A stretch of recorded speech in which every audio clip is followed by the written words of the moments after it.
PGA Nation. We are back, and we're back with a really fun week. We're coming off Halloween. Last week we had the ultimate of ultimate JV tournaments, but now we at least got some of the big guys showing up to play, heading down to Mexico. Unfortunately, Spence is under the weather with 102 fever, but will not miss the show for anything. You heard of the Jordan flu game. Spence puts him to shame, showing up tonight to battle on the DraftCast with none other than one of the very special guests that we always have ever had on this show, Scott Holdridge. Scott, thanks for joining us tonight. Joel, you're not wrong about everything you just said. Thank you. Thank you. I appreciate that. Well, I have to say, before I pass it over to you, I want to just highlight, I'm pretty sure, like 99% sure, that you are the first guest to come on our show and beat us in the draft. How does that make you feel? Pretty amazing. Like I said, it's already, it's on my LinkedIn right now. And I got a lot of recruiters hitting me up. This is why C is not here. Yeah. Like it just hit. Like, this is why he's not here. So I get it. But just don't be bitter. Be better. That's fair. That is right. C did say that. He said, honestly, Scott beat us last time. I can't show face again. Oh, I'm not gonna publicize the messages between us now, but it's a lot of not pretty. It's not pretty. Spence, how you doing tonight? I'm doing all right. Last week was a good week. We had another first round leader on this show. It feels like almost every single week that we get the job done in that market. So Austin Smotherman 80-1 got to the finish line. The week before that, Gary Woodland at 95-1 got to the finish line. So if we can just keep hitting these first round leader bets, I think everything else will pay for itself. Yeah, you guys are on an absolute heater. That's been kind of freaky. Our first round leader run right now is unprecedented. So I would stick around at the end of the show. The last bit we'll do, the last segment is going to be around first round leaders. Come check it out. We've given out and we've hit a first round. I don't remember the last time we didn't hit a first round leader. That's what I was trying to wonder. So you're going to want to see that. But we're still going to do the draft as always and dive into things. Before we do that, this is a pretty unique course in Mexico, right? It's one of those, resort courses that does play a little differently than your traditional PGA Tour course. So, Spence, give us the breakdown. What are you looking for here? Yeah, so we're looking at about 7,100 yards. It's going to be Paspalum greens. The best way I would describe it would probably be jungle terrain, swampland that's an exposed oceanside track. Obviously, that's a unique mixture since you get three different textures with that description, but golfers are going to be asked to traverse various hazards, including those of the architectural variety. There are very few locations on the PGA Tour where distance doesn't hold an advantage over precision, but nearly 65% of all top 10 finishers during the previous 9 years have been shorter than average off the tee.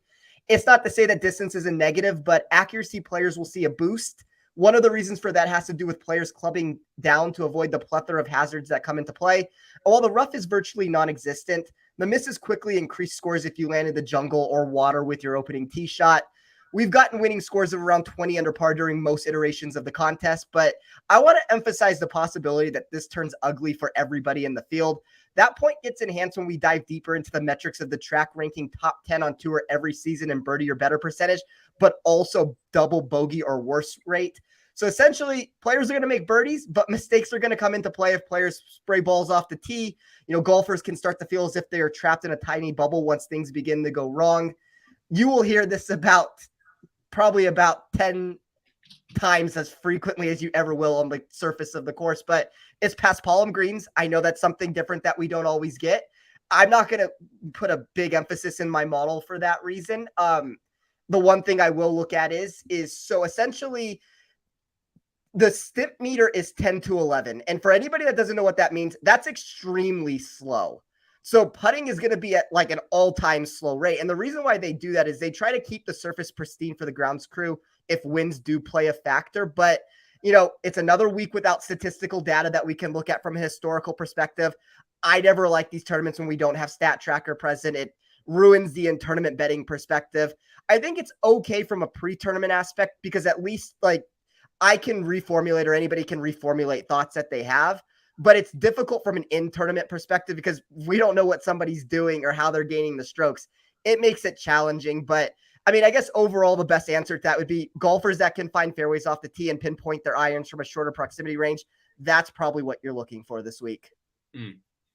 Yeah, I would add to that. You also probably want the good golfers because those usually beat the worst ones. So if you find the good ones, the better golfers, that will help as well. Scott, anything to add on the course this week? Just a garbage human of an architect, but other than that, it's pretty good. I love it. Listen to that back. In all seriousness, it is really important. If you want to find an edge this week, that's how you do it. It's the course breakdown. It's the actual course that it allows you to target guys when they're in the same price tag and you're having trouble deciphering which one to choose. Like Spencer said, accuracy off the tee is going to be huge this week. Success on slow greens. There definitely is a difference in this course than the typical PGA course. With that being said, we do have a draft to get to. We decided that because Scott has gotten a victory on the show, we gave him the honors of drafting first. It's going to go Scott, Spencer, I'll draft third. And the audience, you'll get the hook on the turn. So you'll get 2 picks in a row. Start thinking about who you want to nominate.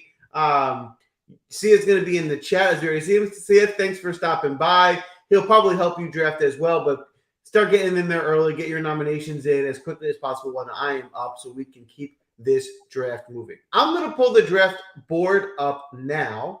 As I do so, I'm going to try and get the overlay on. I usually don't do both, so forgive me if there's a little bit of a delay. I'm trying to be as quick as I can. Okay. And then with the first pick, Scott, you are on the clock.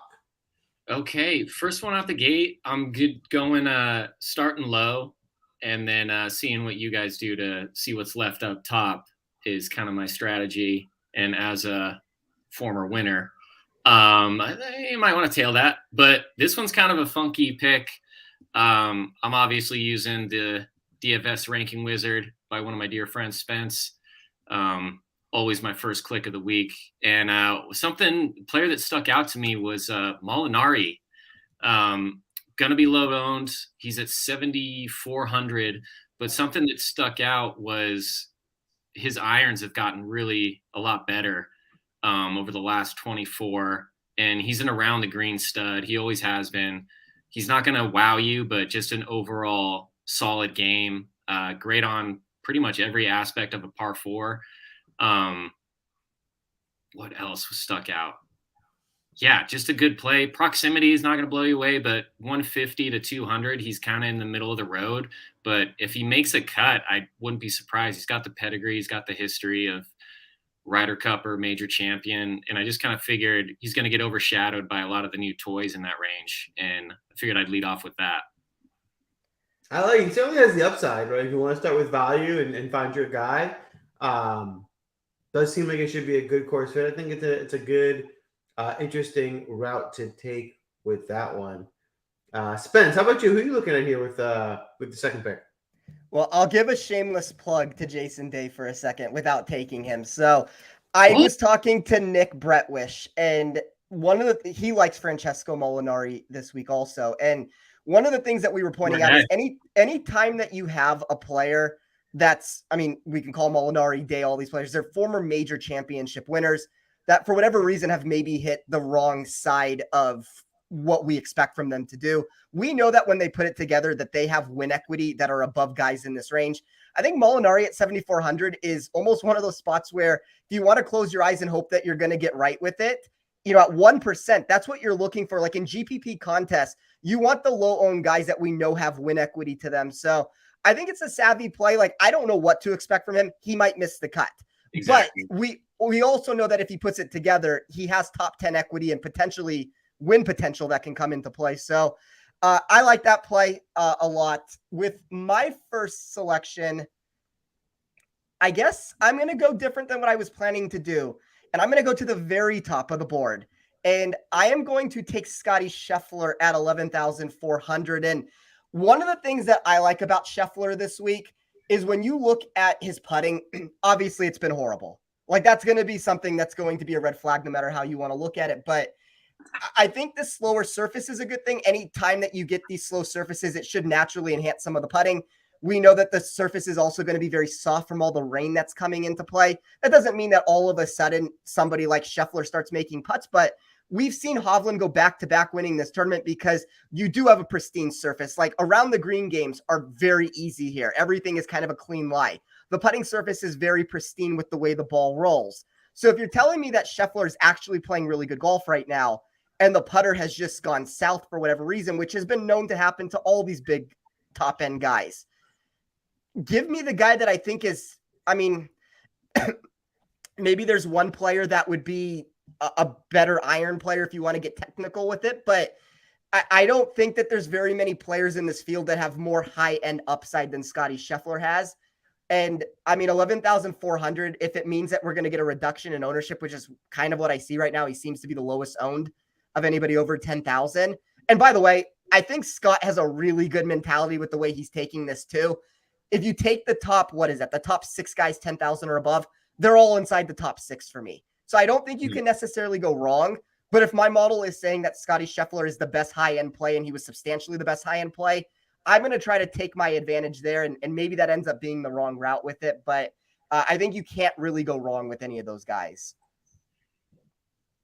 I mean, yeah, I really like Scheffler this week too. I mean, like you said, you can't go wrong. I think I'm less scared by that high price tag because after those top 6, like Spencer's saying, I think it's very close with everyone. Like it's not a big gap. So, you know, there's not going to be a huge difference between the high 8s and the mid 7s, in my opinion. So you can balance out your roster after you get your studs. I'm definitely going to be stars and stars. I'm going to try and get as much as I can of 2 of the top guys and then balance it out from there. I will say before I make my pick, Scott, your mustache is getting a lot of love in the chat right now. I think people are.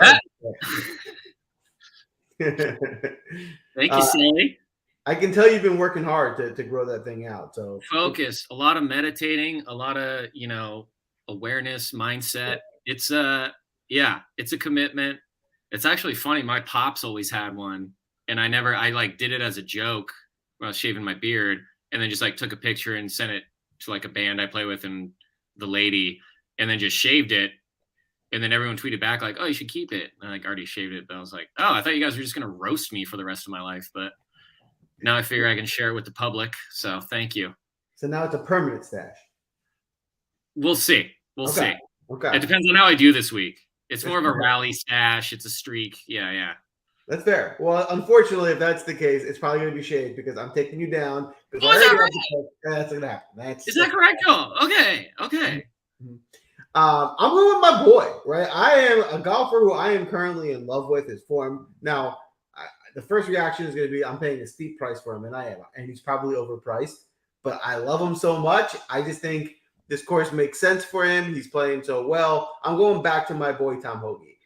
His current form is just aces. I mean, his top 13 in each of his last 5 tournaments that he's played in. His history here is not great. But in 2021, he does have a tie for 30. So he's shown the ability to have some upside on this course. And I'm just going to ride the current form and play him here at 9,500. Yeah, I like Hoge also. I don't necessarily love the early ownership that I see on him, but I don't think he's mispriced. Like this feels about accurate to where he should be. Yeah, I think the counter argument to taking him would be like by taking him, you're sacrificing getting 2 in the 10K because it's hard to do all 3 of those. But I'm going to make that sacrifice for my team this weekend. We'll see how that gets me. All right, audience, you are on the clock. And it looks like the first pick is already in with Aaron Wise. And the second pick is also in with Billy Ho. So I think you guys did a good job, first of all, getting your picks in. So audience, great job all around. You're the real MVP. Keep up the speed for sure. In terms of the picks themselves, we'll start with you, Spencer. What do you think? I like both of the picks. So, I've been a big advocate that Aaron Wise is going to win a golf tournament soon. And I really wish he would have won it when he was 70-1 in the field and in the $7,000 range and not this golfer that's now 10,218-1 to win. That's the downside to it. But like, I think from a DFS perspective, that's not a negative. Like, if anything, it's going to reduce the ownership a little bit because he is up in that range. So I like that. And then Billy Horschel, for me, there was a lot of ways I ran my model, but one of the most, I guess, so I'll leave out who the number one player was for it because I plan on taking that guy. So I ended up running a model that looked at accuracy, putting, and then short iron play. So it took all three of those things together. The number one player in that stat, and I didn't include this into like the official ranking of my model. It's something that I have on the back end of it. The number one player in that was substantially the number one player. The number two player, Billy Horschel, and he was substantially the second player. And when you start adding that to the mix, I think that there's more win equity there that meets the eye with Billy Horschel. We know these positional layouts are always where he finds success. So, like I said, I don't think you can really go wrong with anybody in this $10,000 range. So locking in two of them seems like a pretty good way to start. I love both those picks. That's infuriating, actually.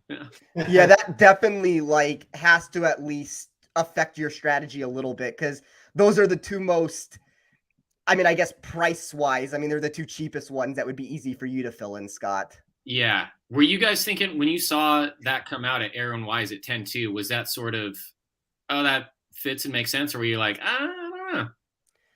What was your initial? I think from a price sense, like to me, that's what he feels like he should have been.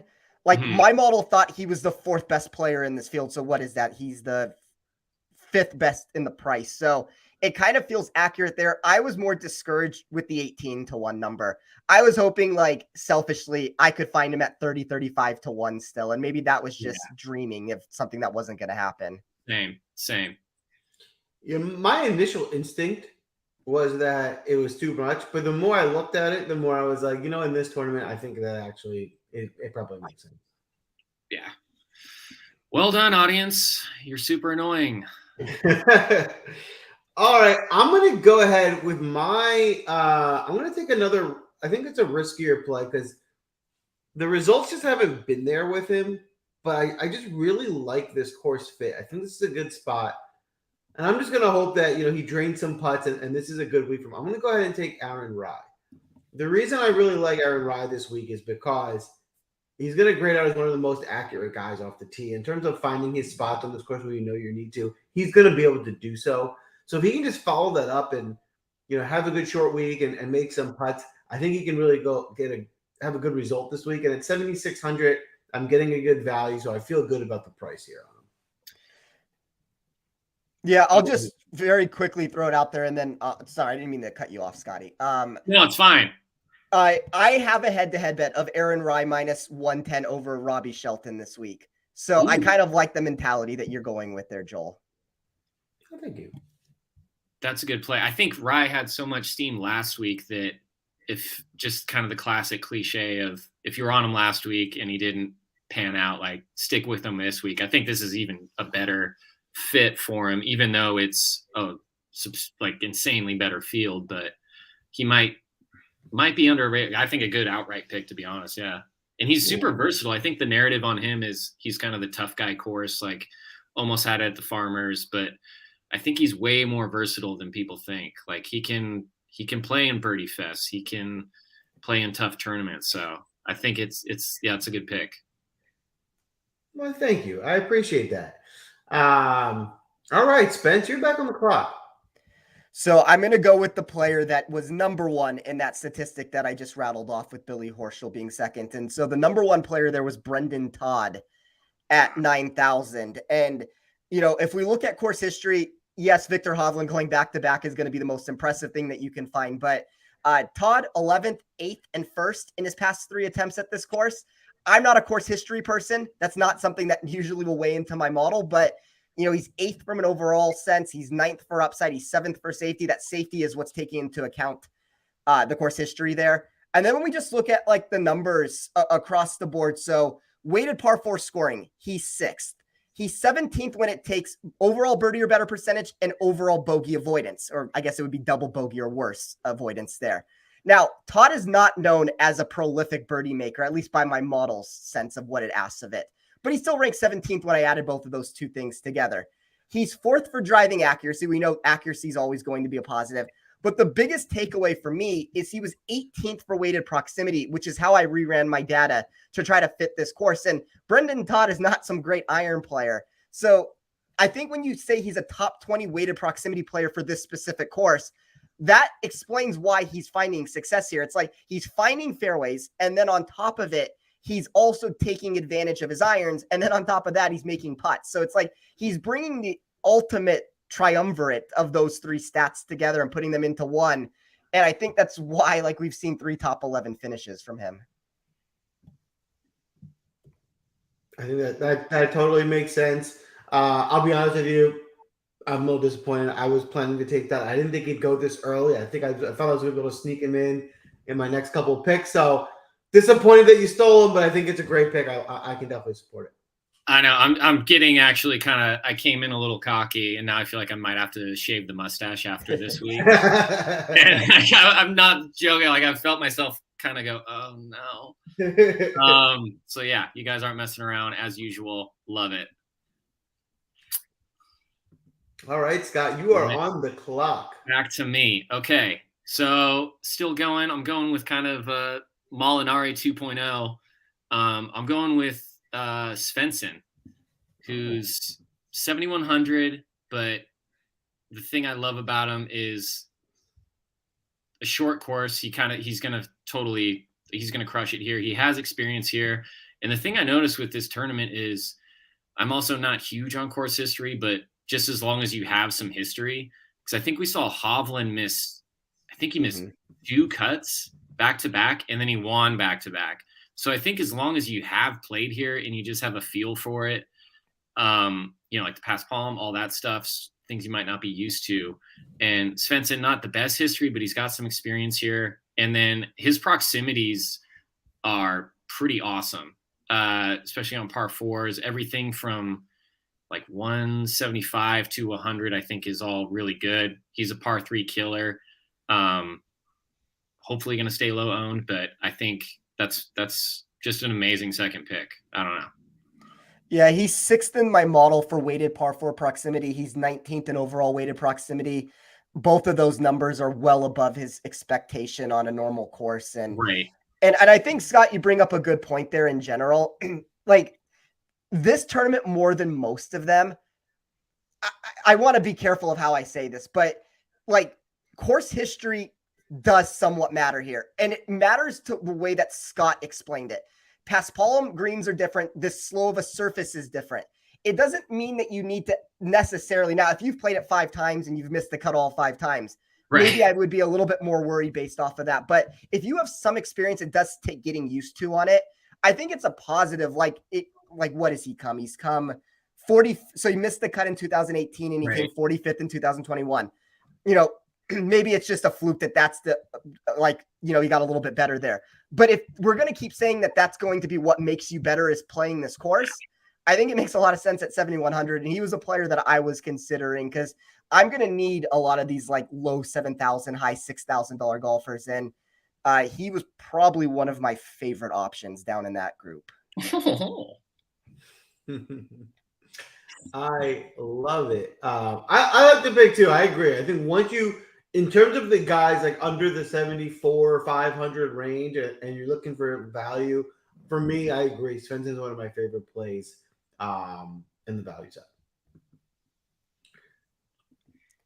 Yeah, he also just passed the eye test. Like, I saw him. I went to a couple tournaments in Cali this year, and just watching him on the range and watching him play, like, just his demeanor and the way he goes about it. And he's still a young dude. Just the whole vibe is just, he's just a pure ball striker. Yeah. The putting and around the green is just kind of but man, trust me, man, if this dude finds anything with the flat stick, it's just a no-brainer for me. And it's almost kind of shocking he hasn't climbed the ranks the way I hope he will. So yeah, I would agree with that. I think at some point he probably puts it together for a longer duration of time and he gets up further in the world rankings than he has currently. But what do you have for us next, Scott? Oh, that's right. Sorry. I'm going to go up top now and basically go against my whole course history experience narrative since he's not spoken for. I'm going with Morikawa. Oh, wow. It's 10-6. Yeah. And similar thing, just shown signs, and when he's on, he's on. Obviously, I mean, this is kind of everything, all the stats we're looking at and stuff. This just, he can do it anywhere on anything. But I think, I don't know. Where, Spence, what do you think he'll come in projection wise at up to 10K? Do you think everyone's going Victor and Wise, or? I don't know. I mean, it seems very flat right now between most of these players. And Yeah, I think the one narrative that's going to catch some steam, and I say that because I think in general, like, the public is a lot smarter in where they go with their projections now. And I think that I think you're going to hear a lot that, you know, there's supposed to be rain on this course. And if that means that it's already slow and now it's wet, that really enhances proximity play. Well, who's a better proximity player of anybody in the world than Colin Morikawa? right. All you need him to do is make some putts. So, I mean, I see 16.7% right now, like in direct correlation to what's next to him. Hovland 17.3, Finau's 18, Aaron Wise is 16.2.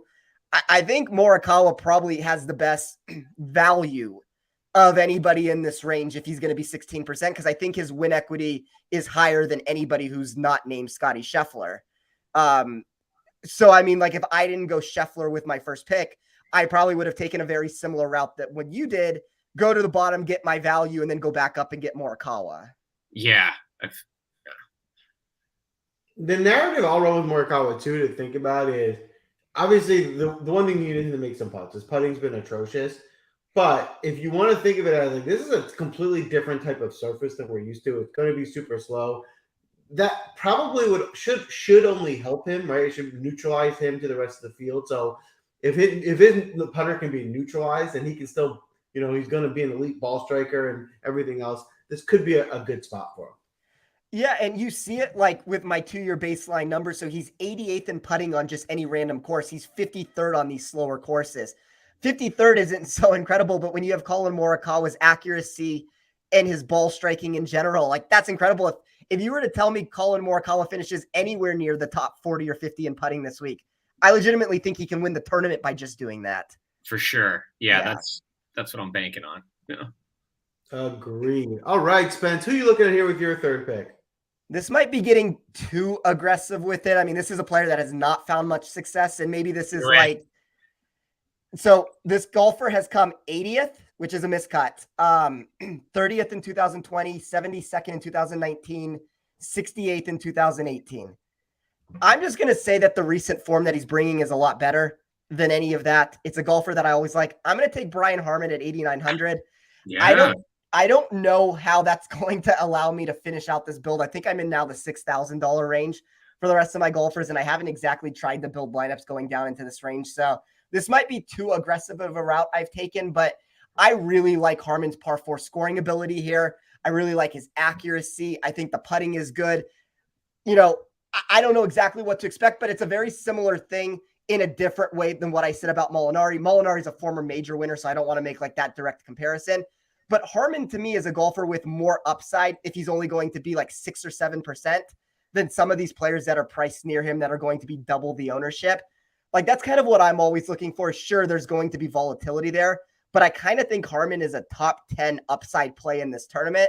So at 6% ownership, like, I'll shoot for the moon on what he can potentially provide versus whatever the floor is and not worry about in that regard. And there's another golfer in the $8,000 range that even provides that more than Brian Harman. If anybody ends up picking him, I'll say who it is. But it's players like that I'm kind of looking for when I build these GPP lineups.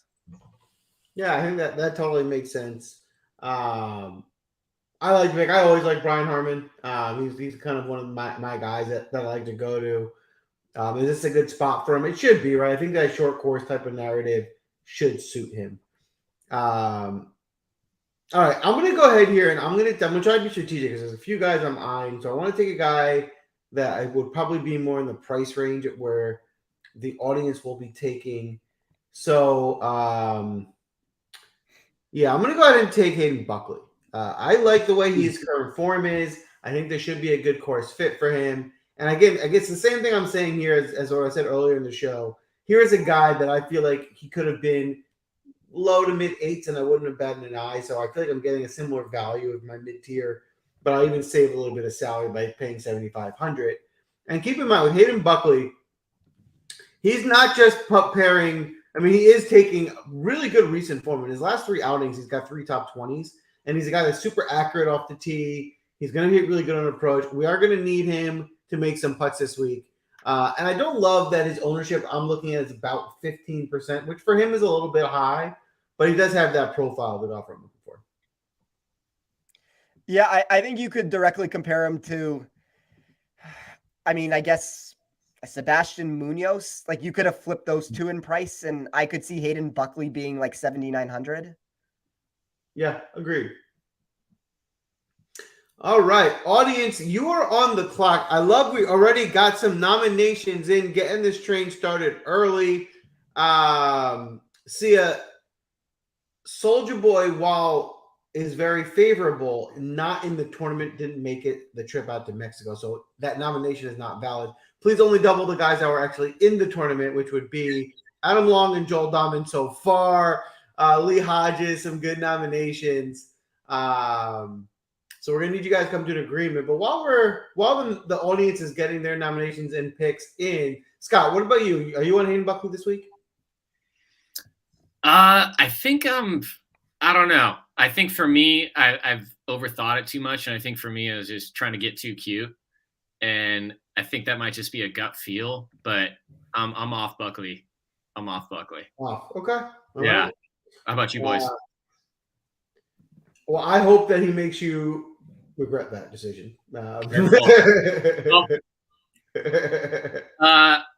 Random question: best Halloween costume you saw this weekend?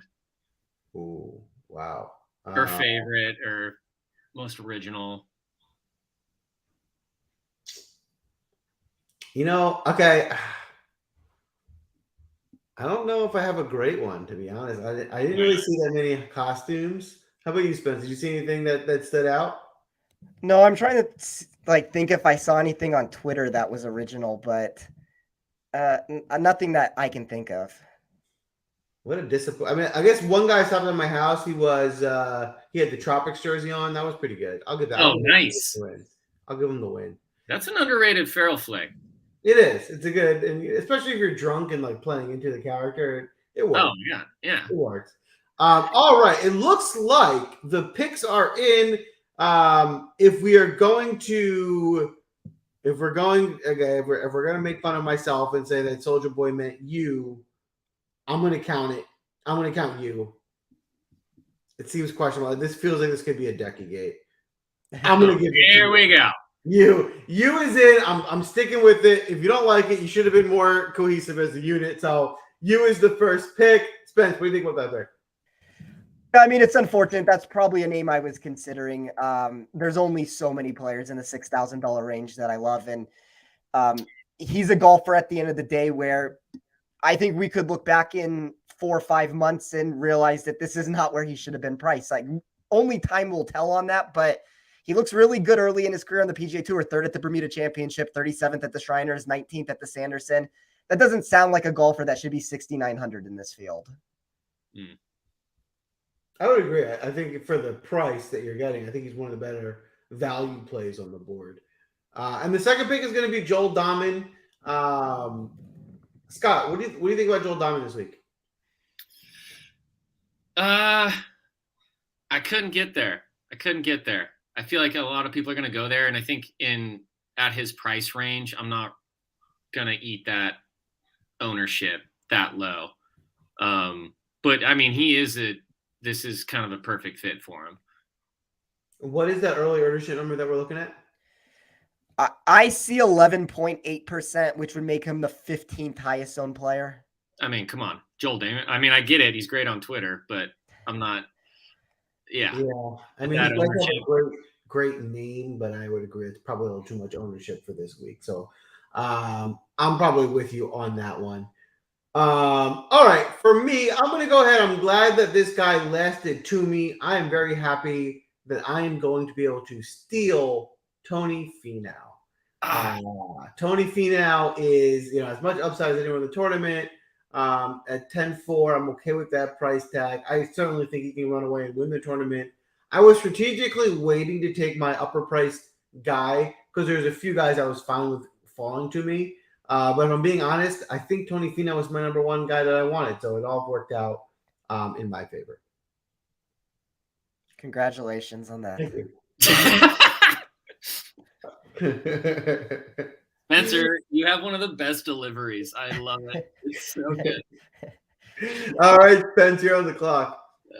I feel like this general range that I'm looking at right now, so I'm going to be stuck in, I guess like the 7,300 to below. Like that's probably what I'm going to have to round out. And unfortunately, a lot of the players that I was considering have already been taken. So I'm going to go with the first name that has never really done well for me on this show, but I see 1.8% right now. He's one of the most mispriced golfers to go along with the mispriced ownership portion of my model.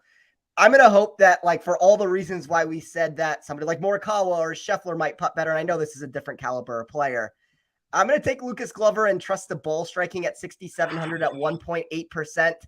I have positive trajectory for him for upside.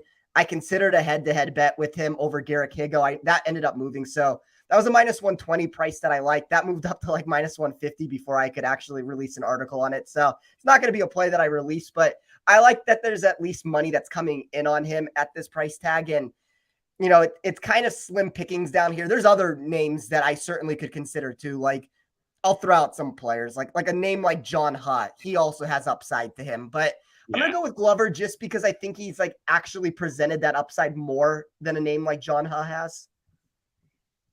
I love that. I also love that head-to-head. I think I'd take Glover on that all day here. Yeah. Yeah, I thought it should have been closer to like minus 150, minus 160 on it. Okay. So. But even still, like you might be able to find it in the space at like minus 135 still. Like that's kind of more of like the range that I would feel most comfortable doing it at this point. But if you can find that number out there anywhere, like I kind of expect Higgo to miss the cut. And anytime I have missed cut equity, that's what I'm always looking for. Yeah. Yeah, I mean, he certainly has the price. Definitely the upside is there. Very volatile pick. So for me, I wasn't on Glover, but I can certainly, he's a guy in the 6K range that I do see with top 10, 15 potential for sure. All right, Scott, you got back-to-back here. Who are you looking at? Oof. I'm going KH Lee. I just think his just kind of trajectory just as a player and at 8,700, I think he's worth it. And I've totally bought into Team International after the President's Cup. I think that does help and kind of reveal like where your game's actually at. And I think KH Lee's got 2 wins. Yeah, 2 wins. I know he gets pegged as like the resort guy. He kind of fits everything I'm looking for. I think he's played here 3 times, kind of a mixed bag. I think he's got like a top 30, a missed cut, and like a, something in the 50s. And then also I think the CJ, I think he got top 5, maybe a 3rd. And just an all around awesome game. And yeah, I love it. And I was kind of surprised. I thought for sure he'd be off the board by now. I like that pick. I think that's he's definitely an interesting play. 8,700. He's in the same vein with a lot of guys. I would put him in like that same tier as Harman and Todd. You save a couple bucks by getting them there as well. So I think it's a pretty solid pick. Yeah, I like the pick also. Yeah. All right, Scotty. Who you pairing him with? What do I got left? Shoot. I got 8. I'm in the 8s. Jason Day still on the board? Stalker. No. Do we still got Munoz? I'm all in on Munoz. Yeah, he's available. Yeah, Munoz all day. Same thing, same narrative as KH, Team International. He can play with the big boys. Course fit's actually pretty good too. Not the longest, but pretty good accurate. He can get crazy hot. Maybe a first round leader. I don't know. Yeah, those are my guys back to back. Oh, all right. I like it. I like those picks. I think you got a nice balanced squad. I like the way the look of your team is rounding out there. Both picks. I think even Spencer, you mentioned Munoz earlier in the show. Yeah, I mean, I don't have a problem with the Munoz play. And just to throw it out there, I mean, shocker to everybody, I like Jason Day this week. No way. So take that Why for not? whatever Why it's not? worth. I wish I would have taken him. Like, I wish there was a way for me to fit him into my lineup somehow. And I mean, I guess I technically could just not play a 6-person, but that probably defeats the purpose of the show. What do you actually like genuinely like about him this week here? Like his tee to green has been trending, or the proximity has been trending like no other. Like there's a lot of metrics when we look at just the current season where he ranks inside the top 10 in specific proximity ranges. I love his total driving. Like even through the bad part of Jason Day, he's 27th in my model for total driving geared toward accuracy. So if you're telling me that like he's better Jason Day now, and I kind of saw that even when I watched him in person, like he was out driving Taylor Pendrith with distance. He was more accurate than Fowler and Pendrith. Not that being more like Fowler was all over the place. Fowler was in the water. He was in bushes. He was kind of like, couldn't hit a fairway with it, but like Day looked really solid with it. So if you're telling me that the proximity is now starting the trend with the total driving, and, you know, we just really need the putter to at some point get hot. And he's 17th in my model on strokes gained total on slow to average greens. He's number 3 in my model. Now this is taking some of like old Jason Day too. He's number 3 in my model in strokes gained putting on slow to average greens. If he can gain strokes with the putter, I think Jason Day can come in the top 10 in this tournament. Like it's the first time in a really long time where he's legitimately a name that looks like he could win this tournament in my model. Unfortunately, I don't have that ticket, and that's going to be unfortunate if that goes down that route. But I do believe he can win this. I agree. I totally agree. Unfortunately, Spence, you didn't take him, and you're on the clock. So how are you going to make up for that mistake? I guess so like I said, I really don't like the players in this range that I'm dealing with now. Most of them have been taken from me, but I mentioned John Ha. Maybe I'm getting too aggressive with this approach. I'll take John Ha at 6,700 and try to figure out a way to round this out. So current form is not great. I mean, there's nothing better than a 45th in his last like 6 or 7 tournaments, but 3 top 25 finishes here in 4 attempts. The weighted proximity looks good. Like that's always something that's at least marginal. The driving accuracy is 22nd for me. I think there's a lot of volatility. I think that's the negative part of him, but I also think he has more top, you know, if you want to call it 25 equity than most of these players in the $6,000 range. So I'll just once again bet on the upside with him. And when I don't really love anybody priced around him, like I'll go with that with him and Glover and kind of just try to figure it out. All right. Due to time constrictions, I'm going to keep this train moving. I'm going to go with my next pick. I'm going to take Justin Lower. This is a guy in this mid 7K range who's red hot with the putter. I mean, he's been just making putts for months in a row. His off the tee game is solid. His approach game is good enough, right? And I'm just looking at his recent form. An 8th at the Butterfield, 20th at Shriners, 45th at Sanderson Farms, 4th at the Fortinet. I mean, he's really been competing every week since July.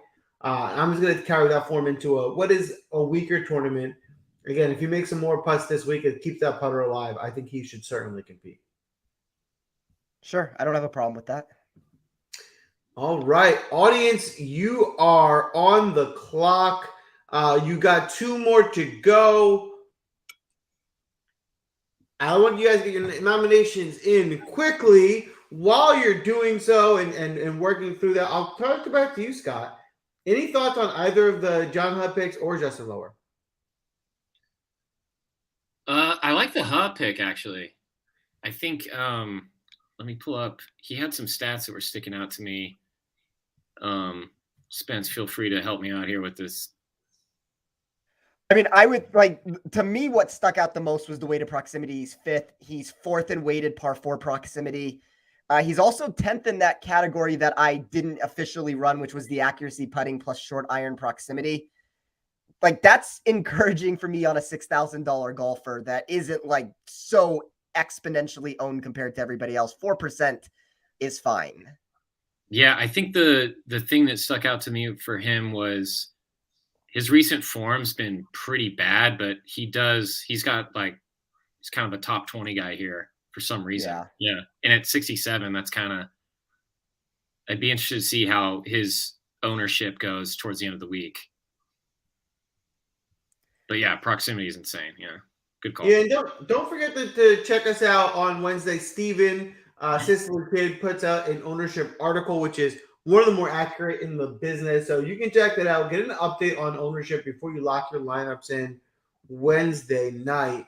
It does look like the first pick in it's going to be Russell Knox, and the second pick is going to be Henley. Can they afford that? Ooh. I believe so. Let's just make sure. Yes, they can. So overall, solid finish. I like the audience's team. I think you guys did a good job balancing it out. My honest opinion, though, is I like that team in a small tournament or cash more so than a GPP lineup overall. How about you, Spence? Well, first of all, Russell Henley was the guy that I was mentioning in the $8,000 range when I was talking about Brian Harman. Yeah. That's like the boom or bust potential that comes into play with Henley. He's 5th in my model for upside. He's 34th for safety. I don't love that he's 12.7%. I feel like we play this game with Russell Henley every single week where he's super popular. He burns the industry and then we go back to it. But my model likes him, so I'm not going to talk anybody out of it. Like, I'm taking the same trap. I have outright tickets on him. I tried to find matchups with him, even with all that volatility. So I don't have a problem with it, but it's very volatile. Like, just know what you're getting in for when you play him. And then Russell Knox was a value for me at, I think 7,100 is actually a really cheap price for him. Agreed. I think he's a really good value play here this week. All right. I am between two guys here with my last pick. And it's a really tight race. Since I'm not picking again, I'm going to head and name both guys. The two guys I'm thinking about are Adam Long and Sepp Straka. The big difference is Adam Long's course history I obviously love. I mean, Adam Long's last 3 tries here are 2nd, 3rd, and 22nd. So there's something about this course that he really likes. And then Sepp Straka seems to just be a really good course fit. I mean, he's going to find a lot of fairways. Go with the driver. He can make putts. There's not really a lot of holes in Straka's game. And obviously Straka's a very boomer bust play, right? When Straka's on in a week, we've seen him the ability to go up and, get 1st or 2nd in the tournament. And then he can, also, get 45th or miss a cut or something like that. So I'm going to go ahead. I'm going to just trust the history. I'm going to take Adam Long. I just like the way he's performed here at this course. His form has been in good shape. At 7,400, it's a good price. I'm only going to give me another one of those top 5 results like he's done 2 of the last 3 times he's tried. All right, Spence, how you rounding out this squad?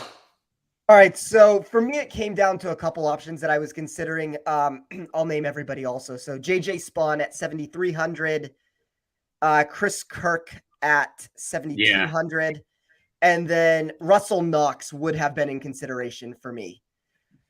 I don't know which route I want to go with it. Like, my model likes Chris Kirk more. I feel like he burns me every single time I take him, though. I never play JJ Spawn. Like, I can't tell you the last time I actually considered putting him into a lineup, but you know what? I'll go different this week. I'll take JJ Spawn at 7,300. Like, maybe I've missed the window with him to where, like, he's on the wrong side now of the form that he's been bringing to the table. 58th at the CJ Cup is kind of going in the wrong direction there. But I don't know. I mean, at 7,300, if he can give me a top 30 finish, I guess it comes down to with like all the volatility that I have currently with Hutt and Glover and even Harman to an extent. I don't know if adding Chris Kirk's volatility makes a lot of sense for this lineup. Like, all of a sudden it could turn into a 2-6 or a 3-6, which is what you're fine. I mean, by going that route with it, but like when it's not a vast difference between some of these players, like I guess I'll go with the safer route with Spawn since my model did like him. I think that makes sense. And I like Spawn as well. How about you, Scott? Man, I missed out on one pick by it looks like a couple hundred. Noren was I have a feeling about Noren this week. Who else was I eyeing?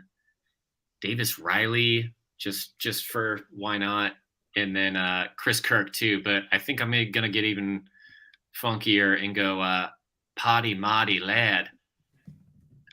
just a tee to green stud, and he's at I think 7,000. Tee to green, always been great. Just made a career out of that. The putter is bad, but slower greens I think is going to help him a ton. And similar to kind of a lot of the players I went with, slower greens are an advantage for them. And if the greens help them in any way, and it kind of does bump up their putting stats a little bit to even make them a middle of the road putter in this field, like I kind of like it this week. So I'll go with Party Marty, as Byron says. Yeah, I guess add Martin Laird to the mix of players that I should have been considering also. He's a positive value in every single way that I ran the model. And as Scott said, 106th in putting. That's not great. He's 77th on these slower surfaces. So at least you're seeing an improvement. Like anytime that you have quality ball strikers, give me at least a surface that they putt a little bit better on, whether it's because of the surface or the speed. So I think like Laird is a very intriguing GPP play at less than 2%. Yeah. There you have it. I love it. Great draft all around. Don't forget to give us a follow. Hit the like button. It goes a long way. We're going to be tuning back in. This is actually going to be the first week Scott has lost on the DraftCast, so that'll be fun. No. We're not. This is going to get This will be Sam Elliott next time I'm on the show. Well, Scott has agreed that if he loses, he's not only shaving his beard, but his entire head live on stream. So, Joel, that was not. No. That wasn't part of the agreement. Anyway, do give us a follow. Follow Scott. Scott is also a great follow. Dropped a lot of great content. Hit the like button. We're going to report back. We'll see how we did. Let us know what team you think is going to win this week. But we're not done yet. We still have our first round leaders and our outright tickets to go through today. We're going to start off in the outright market. Scott, we'll start with Spencer. Spencer, you have anyone in the outright market you're looking at? So as I kind of alluded to, my model really likes Scotty Scheffler to win this tournament. I'm not going to bet him at 9-1 with some of the question marks. I think you add that to the fact that the top 6 names on my sheet are all under 20-1 in odds. I kind of don't want a ton of exposure to this card. I think someone like Morikawa probably has the best value. I think he should have been 16-1. So if you can find an 18-1 out there, that might be a route that I end up going before this week is done. But I ended up taking 3, I guess if you want to call it mid-tier options, maybe they're a little bit lower than that, but Brian Harman 40-1, Russell Henley 50-1, and Brendan Todd 50-1. But I just don't want a ton of exposure to this event because I do think one of the big names ends up winning. And I can't figure out which one it is the problem. Like my model thinks it's Scheffler. And when it thinks it's the 9-1 guy, like I kind of run into like this dilemma where it's better off not to play it. I think that makes sense. I totally get that. How about you, Scott? Who are you looking at in the outright market? Yeah, kind of similar. Small card, but my book in Cali is kind of tough. This is kind of weird. Usually a lot of my outright picks aren't really in my player pools for GPPs, but I went with Norin, KH, Molinari, and Svensson. I think this week it's more I couldn't pull the trigger on all the ones at the top at those odds. And I'm similar. I think like this is kind of almost a bounce back for Scotty with kind of losing number 1 and just sort of like coming down really from a historic year. But I just couldn't at those odds. So I'm kind of going for long shots this week just to kind of sprinkle some. I also think this is a good week if you are betting outrights to maybe wait till Saturday, see what the leaderboard looks like and put some maybe live outrights in. If someone's maybe 5 or 6 back on Saturday, they can maybe make a run and punch that ticket then. For me, I have one really deep long shot that I like at 200-1. I'll take a shot on Ryan Armour. I think he's a good course fit. To win the tournament, obviously it's a long shot. That's why it's 200-1. But that's just a really big number on a guy that after maybe the first 10 to maybe 12 guys, a lot of these guys are pretty similar. There's not going to be a huge gap. So if he gets hot one day and really goes really low, I think he can do something special. And then in terms of guys who are my more realistic plays to win, I like Straka at 80-1. I like Todd at 45-1, but I really do like my first pick, Tom Hoagie, at 30-1 this week. All right, we're not done yet. We still have the first round leader market where we have been red hot. Spence, we'll start with you. Who are you looking at in the first round leader market this week? So I have 4 this week. I took Scotty Scheffler 20-1. That's at pretty much any book. Russell Henley 55-1 on FanDuel. Brian Harmon 60-1 on FanDuel. And Brendan Todd 55-1 on Bet365. So it's very similar to my outright card, and throw Scotty Scheffler in there if my model likes it the way that it does. And I saw David mention this in the chat, and I think it's a really good point that he brought up. When you look at this tournament, like the bookmakers in general are trying to shade people away from betting the top of the board. Like when they do that, I mean, to me, it means that they think that they're going to win the tournament, the top of the board, and they're trying to give you prices down beneath. So if you do have somebody lower that you like, or your model likes, or whatever the answer is, maybe you can take some chances on it because you are getting I mean, it's tough to say it's inflated prices when like the whole percentage I see right now is 151.5%. Like for anybody that doesn't like follow those numbers weekly, that's about as bad as you can get. That means they're holding an extra 51.5% over a standard 100%. Like anything that's above 145 usually grades like red in my spreadsheet. So like it's like bright red this week. So it's not the best outright betting board for that reason. I think they've just shaded the top of the board so in the other direction to try to prevent people from playing it that you now all of a sudden have all these prices that are not very good. That was some insane knowledge right there. That was, yeah. I feel like I just learned a lot. No wonder you guys are crushing first round leads. It makes sense. And it actually makes kind of picking one this week even more challenging because of that. But how about you, Scott? Who are you looking at in the first round leader market? I'm just going to tail you guys. That's the move. Man, I don't know. I would go. I haven't put anything down yet, but I'd say like, how about Straka? I'll do that. I'll pick Straka just for the fun of it. I like it. You know me. I love Straka. I mentioned him a few times already on the show. I think that's a solid play. And I'm with Spencer. I think after what Spencer told us, right, I don't want to be a sucker and take the bait and dip too low this week on one of these super long shots that probably aren't going to hit. So for my first round leaders, I do have a handful of guys. My first one, I'm going to take Harris English at 60-1. I think he's he might be able to come out hot, maybe have a good first day. I think that 16 number is really good for a guy of his talent if he can put a hot day together. I like Adam Hadwin at 55-1. Brendan Todd at 40-1. But my number one play, my hammer of the week, the guy I'm really going in on, again, my first pick, Tom Hoge at 35-1. You know, Tom Hoge was a guy for a long time who was typically just a first-round leader guy that we'd like to go to. He usually popped in first rounds. He's been playing well all around beyond the first round recently, but maybe this is the spot he pops again. Don't forget to sign up for Win Daily. It's only $5.99 a week. If you do, you get access to our Discord, where you can also get Nejad's first-round leader plays, who has been in fuego, hitting almost every week. He will drop them in Discord before the tournament starts. You can log in there, get his picks along with David, Steven, the rest of the team. You want to check the weather before the tournament starts. If there is a weather edge, we will update you there as well. That is a wrap for this week. Scott, really appreciate you coming on and joining us. You've been a huge guest for the show. We super appreciate you. Your knowledge has been spectacular. But unfortunately, this will be the last time that you beat us in a draft. Oh, Joel, I'm currently undefeated on my appearances, so let's slow that down a bit. But no, I'm super. You guys are awesome and so good to me, and I really appreciate it. And you guys do great stuff. So thank you for even having me. We were excited to have you back on again, so we can get vengeance on winning the DraftCast. Spencer, thanks again for joining. I know you're sick and under the weather. We appreciate you fighting through the flu game. Sports.